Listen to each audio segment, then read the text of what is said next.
नमस्कार। कभी सोचा है क्या होता है जब कोई देश अपने ही अंदर से बिखरने लगता है? आज पाकिस्तान देखिए इसी बहुत ही खतरनाक सवाल से जूझ रहा है। वहां एक गहराता हुआ आंतरिक सुरक्षा संकट पूरे क्षेत्र को अस्थिर करने का खतरा पैदा कर रहा है। जरा सोचिए, सिर्फ एक दिन और 3 अलग-अलग बम धमाके, ये कोई इत्तेफाक नहीं हो सकता। ये तो पाकिस्तान के खिलाफ हिंसा की एक सोची समझी और बहुत ही विनाशकारी लहर का ऐलान लगता है। ये तस्वीर है एक ऐसे देश की जो बाहर से नहीं बल्कि अपने ही भीतर से घिरा हुआ है। उसके अपने ही घरेलू आतंकवादी समूह सीधे सीधे सरकार को चुनौती दे रहे हैं और देश को एक अनिश्चित भविष्य की ओर धकेल रहे हैं।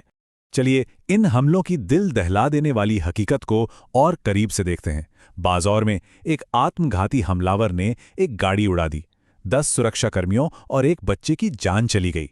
फिर बन्नू में एक मामूली सा रिक्शा मौत का हथियार बन गया, जिसमें 2 आम नागरिक मारे गए और 17 लोग घायल हुए। और शांगला में अपनी ड्यूटी कर रहे 3 पुलिस अफसर एक धमाके में मारे गए। तो ये मत समझिए कि ये हमले बस यूं ही हो रहे हैं। नहीं, ये एक बहुत बड़ी और खतरनाक रणनीति का हिस्सा है। एक ऐसा विद्रोह जो 2 मोर्चों पर लड़ा जा रहा है और पाकिस्तानी सेना को 2 तरफ से घेर रहा है। तो सवाल ये है कि ये 2 दुश्मन हैं कौन? उत्तर में है तहरीके तालिबान पाकिस्तान यानी टीटीपी, जो कि अफगान तालिबान के साये में काम कर रहा है, और दक्षिण पश्चिम में है बलूचिस्तान लिबरेशन आर्मी या बीएलए, जो आज़ादी के लिए एक बिल्कुल अलग लड़ाई लड़ रही है। इनके रास्ते भले ही अलग हों, लेकिन मंजिल एक ही लगती है, पाकिस्तानी सरकार को अस्थिर करना। और हाँ, इन हमलों के पीछे का मकसद एकदम साफ है, क्रिस्टल क्लियर।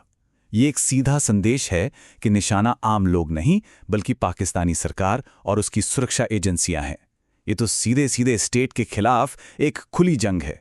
जरा इनके टारगेट्स पर नजर डालिए, वो खुद पूरी कहानी बयां कर देते हैं। टीटीपी एक एक करके सरकार के हर प्रतीक को निशाना बना रहा है। फ्रंटियर कॉर्प्स के जवान, पुलिस स्टेशन, सरकारी इमारतें, और फिर एक बहुत ही खास निशाना भी है, चीन के नागरिक और उनके प्रोजेक्ट्स। पर रुकिए, ये कहानी सिर्फ बम और गोलियों की नहीं है। इन सब के पीछे एक और कहीं ज्यादा गहरी लड़ाई छिपी हुई है। ये लड़ाई जमीन पर नहीं बल्कि एक ग्लोबल चेस बोर्ड पर लड़ी जा रही है, जहां अरबों डॉलर और विदेशी हित दांव पर लगे हैं।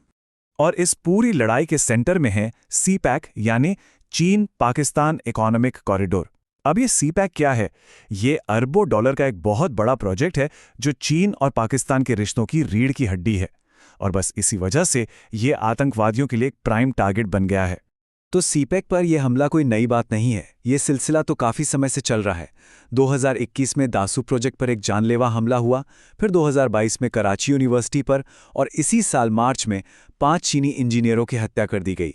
पैटर्न बिल्कुल साफ है, और टीटीपी का एजेंडा भी सीपैक को किसी भी कीमत पर रोकना।